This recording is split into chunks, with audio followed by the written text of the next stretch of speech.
영국 BBC 방송은 러시아의 우크라이나 침공에 대해서 이렇게 방송을 하고 있습니다.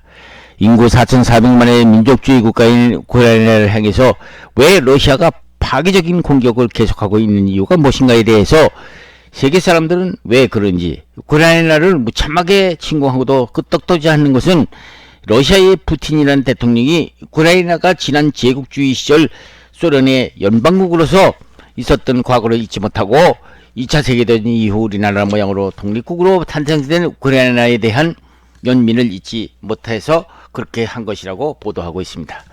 그렇습니다.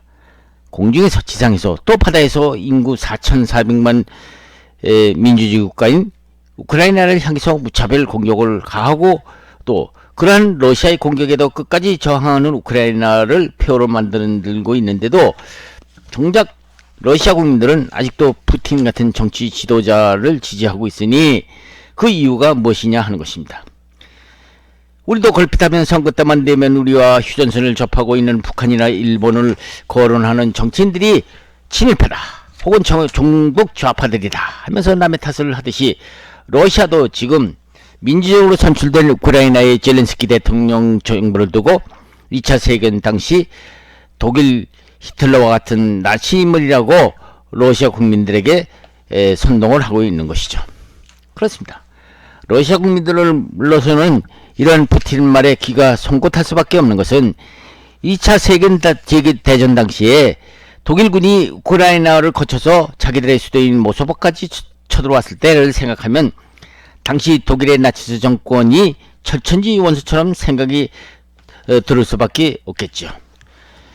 푸틴 대통령이 입에서는 독일 침략군이었던 나치스 얘기가 나오기만 하면은 이 러시아 국민들은 귀가 솔깃할 수밖에 없는 것이죠. 푸틴 대통령은 이러한 2차 세계대전 당시 히틀러의 나치스군 침략군을 잊지 못하고 있는 점을 이용해서 우크라이나의 크림반도를 집어삼키려 했던 것이죠. 크림반도는 엄연히 우크라이나나 영토인데는 당시 러시아는 우크라이나의 영토였던 크림반도를 우크라이나 정권 교체 과정에서 크림반도의 러시아인을 보호한다는 그릇한 명분으로 2014년 러시아에서 진행 중인 소치 동계올림픽 기간 중에 세계인들의 시선이 동계올림픽에 쏠려 있을 때를 이용해서 무단으로 크림반도를 점령해 버립니다. 결국 이것이 이후 벌어질 러시아와 우크라이나의 전쟁의 시발점이 될 줄이야 누가 알았겠습니까? 크림반도 하면 시청자 여러분도 잘 아시겠지만은 떠오르는 것이 있지 않습니까? 크림반도에 있는 얄타는 크림반도에 있는 도시인데요. 1945년 2월 8일 2차 세계대전이 막바지에 치닫고 있을 때 독일의 패망의 기미가 보이자 러시아의 전신인 소련 스탈린과 미국 루즈벨트, 영국의 처칠 수상 등이 만나서 전후 세계를 어떻게 요리할 것인가를 의논했던 장소였는데요. 1945년 2월 8일 그 크림반도의 얄타에서는 이런 얘기가 오고 갔다고 합니다. 당시 크림반도에 있는 얄타에서 일본 식민지였던 한반도를 소련, 미국, 중국으로 구성된 3대 강국이 일본으로부터 해방된 한반도에 3대 강국의 신탁 통치 기간을 두자는 비밀 약정이 있었다는 것이죠. 당시 국내에서는 이승만, 김구 등 민족주의 진영에서는 신탁 통치를 반대 운동이 벌어졌고, 김일성 등 공산 계열은 3.8 이북에서는 처음에는 반대를 했다가 신탁 통치를 받아들이자고 돌변한 사건이 있었죠. 얄탄 회담에서 나왔다는 최근 문서에 의하면 당시 한반도 통치 이후 독립 문제가 그대로 시행되었다고 한다면 우리나라의 운명은 지금 어떻게 되었을까는 생각만 해도 끔찍합니다.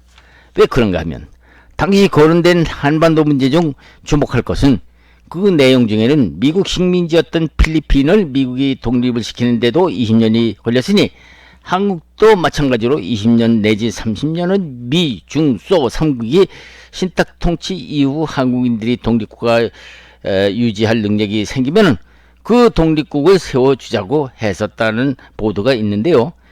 그 보도가 사실이라면 지금 생각해보면 너무나 끔찍한 얘기가 오갔던 것이죠.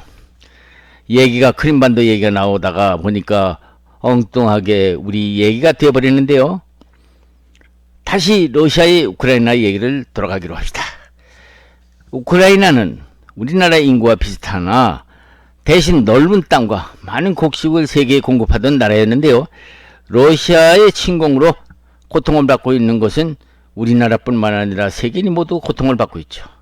우리나라도 지난 30년 동안 식민지 고통을 받아왔던 것을 생각한다면 동명상민의 마음이 솟아나지 않을 수 없는 이번 전쟁이라고 할 수 있겠죠. 약육강식의 19세기적 제국주의 시대도 아니고 지금이 어느 시대인데 남의 나라 땅을 집어삼키려고 이러한 무모한 전쟁을 일으키는지는 상상도 못할 일이지만, 이런 대명천지에 러시아의 푸틴 대통령이 이 어마어마한 전쟁의 참화를 일으키면서도 러시아 국민들은 자기들의 대통령인 푸틴이 지금 무슨 짓을 하고 있는지 잘 모르고 있다는 사실이죠. 전 세계인들은 이 사실을 보고 경악하고 있는데도 말이죠. 그렇습니다.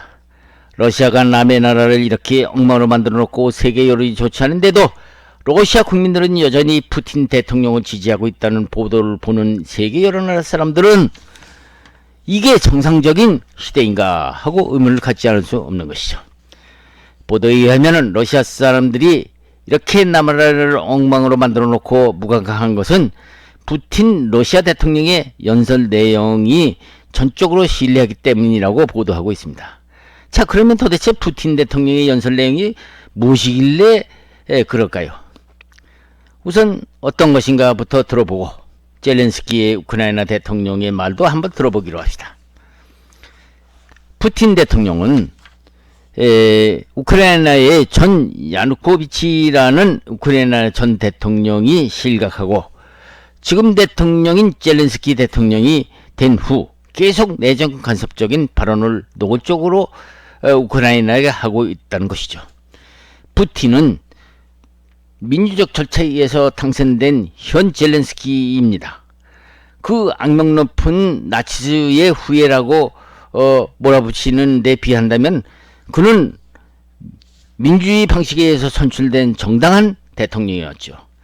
러시아 국민들이 과거의 스탈린 정쟁의 악몽을 끄집어 내어 러시아 국민들에게 푸틴이 선동하는 데 비한다면 터무니없는 소리죠. 우크라이나는 이른바 네오나치라고 몰아붙이는데요. 사악한 정부라고 푸틴은 젤렌스키를 비난하고 있습니다. 우크라이나를 표를 만들고 있으면서도 말이죠. 시청자 여러분, 여기에서 네오나치라는 말이 나오는데 그게 무슨 말인지 아십니까? 아시는 분은 아시겠지만 처음 듣는 분을 위해서 간단히 설명해 보기로 하겠습니다. 이 네오나치즘이란 2차 세계대전 이후 과거 히틀러의 전체주의 사상을 따라하는 주의인데요. 신나치주의라고도 부르기도 합니다. 시청자 여러분, 그러나 지금 어느 시대인데 우크라이나를 신나치주의 국가라고 부릅니까? 민주적으로 선출된 코미디언 출신 평민인 젤렌스키 대통령이 이끄는 정부를 나치당이라고 하는 주장은 맞지 않는 말이죠. 푸틴은 러시아 국민들에게 우크라이나를 독립적으로 이끌어낸 젤렌스키를 신나치주의라고 몰아붙이니까 말이죠. 러시아는 남의 나라 우크라이나 남부 크림반도까지 무단으로 합병시키는 등 무모한 짓을 저지르고도 한다는 말이 우크라이나를 해방시키고 우크라이나 나치스 정권을 무너뜨려야 한다고 주장한다는 것이죠. 이런 말에 세계 여론이 나빠지자 민주적으로 선출된 정부를 왜 전복시켜야 한다는지에 대해서는 푸틴도 대답을 못하고 있습니다. 세계 여러 나라 사람들에게 해명조차 하지 않고 있는 것이죠. 푸틴은 젤렌스키에 대해서 이 걸핏하면 학살자라고 주장을 합니다. 그런데 이것도 터무니없는 소리죠. 이 푸틴은 TV 연설을 통해서 우크라이나는 러시아의 일부였다고 하면서 공공연하게 우크라이나를 독립국이는 것을 부정하고 있는 것이죠. 시청자 여러분, 우크라이나는 현 대통령인 젤렌스키나 우크라이나 국민들은 러시아 푸틴 대통령의 이런 주장이야말로 과거 나치스 히틀러나 와 같은 독재자가 자기 나라 대통령인 젤렌스키가 아니고 푸틴이 아니냐고 그렇게 말하고 있습니다. 젤렌스키 대통령도 이번 러시아 우크라이나 침공이야말로 당시 소련을 침공했던 나치 독일의 침공이나 무엇이 다르냐 하는 것이죠. 더구나 자기들을 나치라고 적반하장식으로 푸틴이 러시아 국민들에게 곡해시키고 있는 데 대해서는 내가 유태인 조상을 갖고 있는 우크라이나인인데 수많은 유태인을 학살한 전쟁 범죄자인 나치를 유태인인 피해자인 우크라이나인 자기가 나치수가 될 수 있는가 하면서 푸틴이야말로 궤변을 일삼고 있다고 설명하고 있죠. 러시아 국민들을 속이고 있다는 것이죠. 젤렌스키는 이어서 자기 나라 일부인 크림반도를 강제로 러시아에 합병 시키는 것뿐만 아니라 러시아가 그 우크라이나 동부 일부 지역까지 러시아의 합병 공작을 하던 합방 찬반 과정에서 일어난 사건을 두고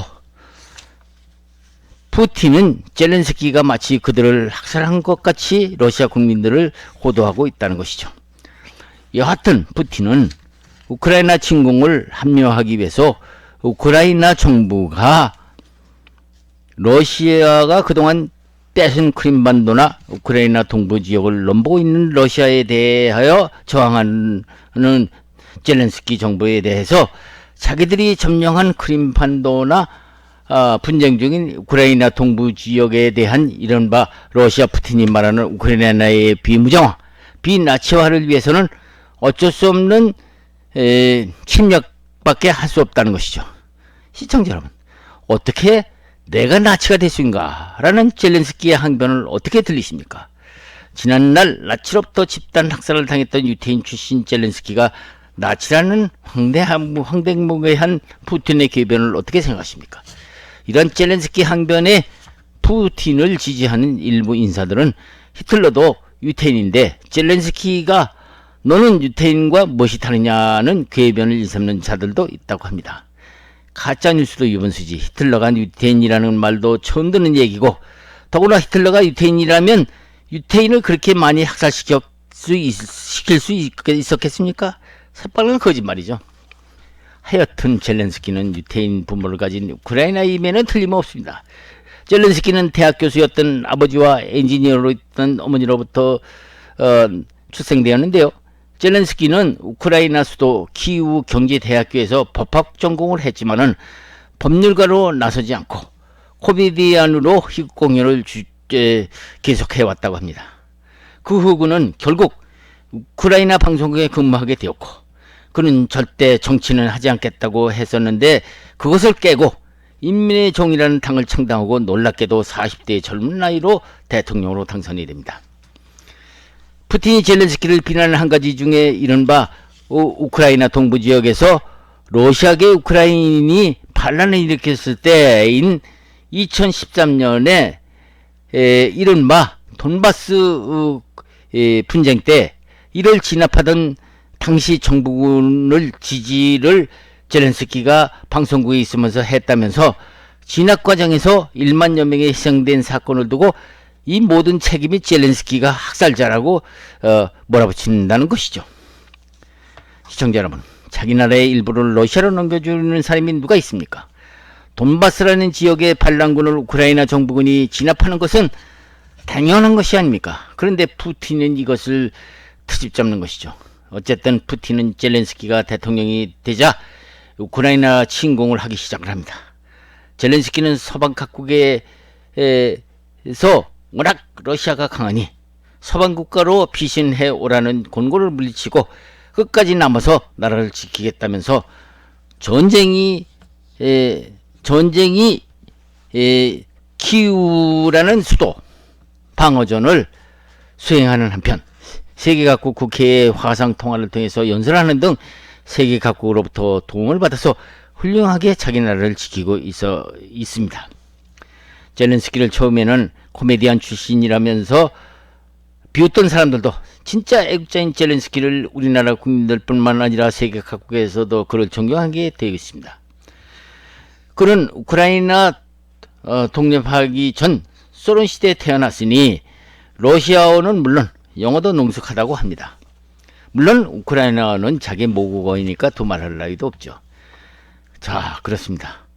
전쟁은 일으킨 자도 그렇지만 당하는 자도 피해가 말이 아니죠.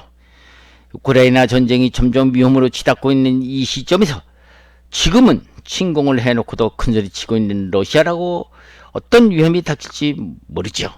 그렇습니다.